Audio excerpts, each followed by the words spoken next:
Hello बहनों, राधे राधे। हमारे YouTube channel पर आप सभी का स्वागत है। आप लोग कैसे हैं? हम तो अच्छे, आशा करते हैं आप लोग भी अच्छे होंगे, स्वस्थ होंगे, मस्त होंगे। आज हम आप सब लिए एक बहुत ही सुंदर प्यारा सा और शान माई का गीत लेके आए हैं, भजन। आप लोग सुनिएगा। अगर आपको हमारा भजन अच्छा लगे तो लाइक शेयर कमेंट द्वारा बताइएगा कि भजन कैसे लगा। चलो सुनते हैं एक प्यारा सा भजन। दुख की गठरिया बड़ी भारी, हे अवसानी मैया।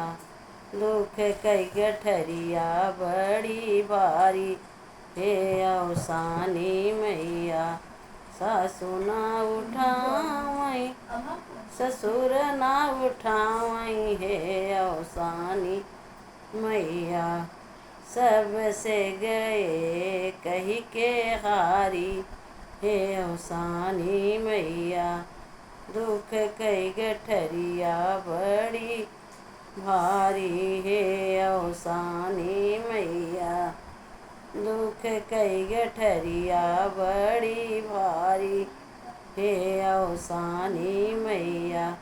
जेठ ना उठावई, जेठानी ना उठावई, हे अवसानी मैया। सबसे गए कही के हारी, हे अवसानी मैया। दुख कई गठरिया बड़ी भारी, हे अवसानी मैया। देवर ना उठावई, देवरानी ना उठावई, हे अवसानी मैया। देवर ना उठावई, देवरानी ना उठावई, हे अवसानी मैया। सबसे गए हम कही के हारी, हे अवसानी मैया। दुख कई गठरिया बड़ी भारी, हे अवसानी मैया। ननद ना उठावई, नंदोई ना उठावई, हे अवसानी मैया। ननद ना उठावई, ननदोई ना उठावई, हे अवसानी मैया।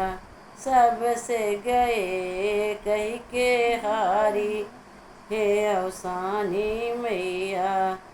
दुख कई गठरिया बड़ी भारी, हे अवसानी मैया।